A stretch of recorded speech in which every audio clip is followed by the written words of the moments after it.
歡迎翻嚟，我係 Honey。咁今次咧就同大家分享一下近排買咗啲咩新嘅 snacks。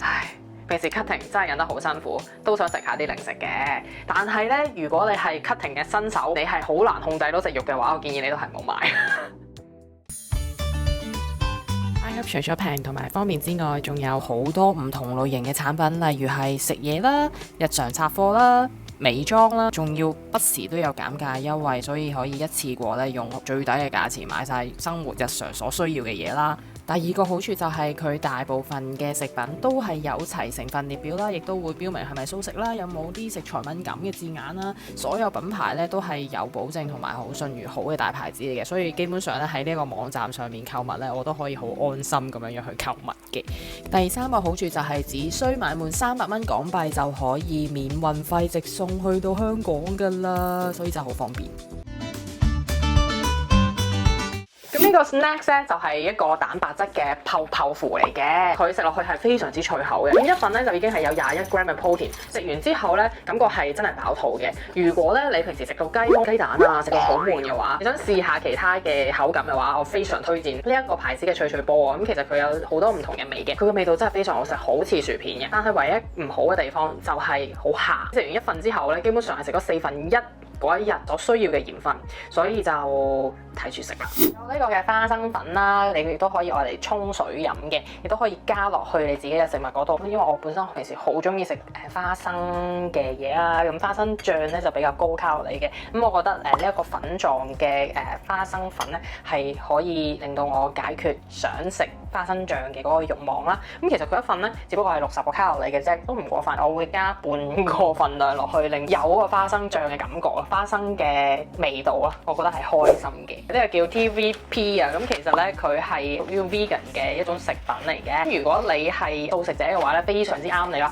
但係如果其實你唔係素食都可以食嘅，佢呢個質感咧，其實係你都聽到其實佢係好脆嘅。我好中意咧放喺自己啲牛奶裏邊咧，佢係好似早餐穀物片咁，佢個蛋白質相對亦都高嘅，因為佢係 soybean 提取出嚟㗎啦。一份咧80個卡路里，但係咧佢嘅 protein 量已經係去到12 gram 啦。最緊要係佢口感真係脆卜卜嘅。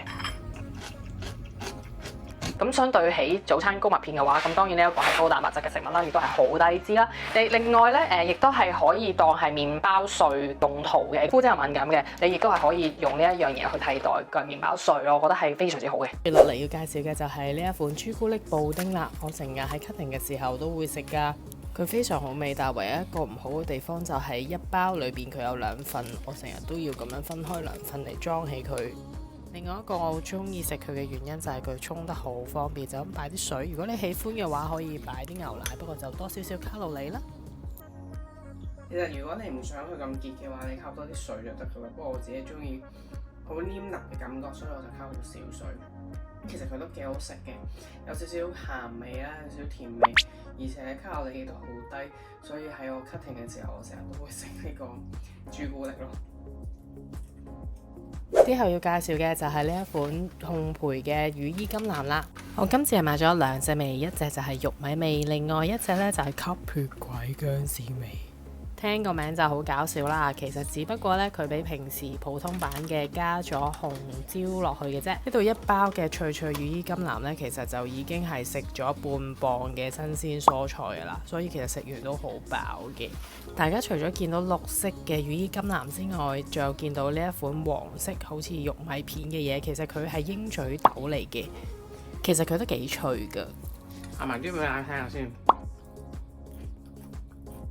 咁其實當係一個 snack 都幾好食，不過係有少少甘味嘅，即係 kale 咧，佢係本身有啲甘甘地、苦苦地嘅味，咁我覺得可以接受嘅，因為我個人係都幾中意食苦瓜嘅。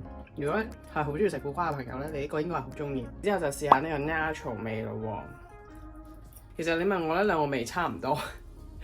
咁我覺得呢一種咧嘅零食，你就咁齋食又可以啦，擺落去沙律嗰度咧，當係一啲好似 bread crumb 咁嘅嘢咧，我覺得係幾好食嘅。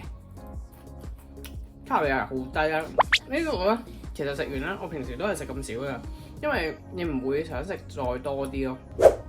然之後就試下鹿肉啦。佢呢度咧6粒咧為止係一份都係90個卡路里啫。不過咧要留意嘅就係佢嘅 sodium 咧係相對都幾高。食一份呢，就已經等於每日鈉總攝入量嘅1/5㗎啦，所以要留意。一粒係咁樣嘅，咁咧佢係好厚身啦，有黑椒嘅。我想象中咁鹹喎，因為通常你啲咁嘅乾肉係非常鹹嘅，只不過唔係好鹹，但係 sodium 都唔低。不過食一兩粒就唔想再食啦，好乾，冇乜脂肪，佢已經抽走咗啲脂肪。不過本身鹿肉嘅脂肪含量都好低。然之後就係第二種嘅乾肉類啦，其實係好適合咧運動中間去補充一啲嘅能量嘅，例如行山啦咁樣。咁如果你當做日常嘅 snack，我覺得都幾好。不過又係啦，好鹹嘅，我自己個人覺得，可能我平時咧食得比較清啲，食得比較淡，所以我都覺得係有啲鹹嘅。我試少少，係好乾身嘅，就我食唔出佢係咩肉味咯。就係肉咯，同埋臘腸咁嘅感覺。咁仲有另外一隻味嘅，試埋先。呢個係鹿加牛咯，因為鹿加牛咧係甜嘅，但係咧呢個代鹿加牛咧係鹹嘅。喂，呢個好食，呢個好食，因為佢係甜甜地。好需要生命，好需要一種甜啊！然之後就介紹可可粉啦。呢一種唔加糖嘅可可粉呢，一份只不過係25個卡路里。咁然後就會擺啲代糖啦，呢一個就係我用開嘅天山雪蓮糖嚟嘅。如果你用熱牛奶去沖呢，佢會更加似熱朱古力嘅。不過我就慣咗用水沖嘅，就低卡路里啲啊嘛。咁如果你想飲得開心啲嘅話呢，我自己會換一個靚啲嘅杯嘅，賞心悅目啊嘛，又可以氹到自己開心。咁樣呢個朱古力粉嘅味道呢，我就自己覺得本身個鹹味多啲嘅。咁每個牌子嘅朱古力粉都係有少少唔同啦，咁呢個我自己都 OK 嘅。咁同埋你想甜啲嘅話，你又可以加多啲代糖啦。同埋呢一種嘅朱古力飲品呢，我自己覺得係一個好低卡嘅代替普通喺街外買到嘅熱朱古力啦。咁但係你當然話味道係咪真係好唔同咧？係真係有唔同嘅。咁但係你喺減肥嘅時候呢，去代替嚟熱朱古力，我覺得係非常好嘅選擇啦。同埋你輕嘅時候係一個好好嘅代替品。咁如果大家中意我呢條片，請俾一個 like 同埋 subscribe 個 channel 啊，可以俾多啲支持我㗎。咁我哋下一段片見啦〜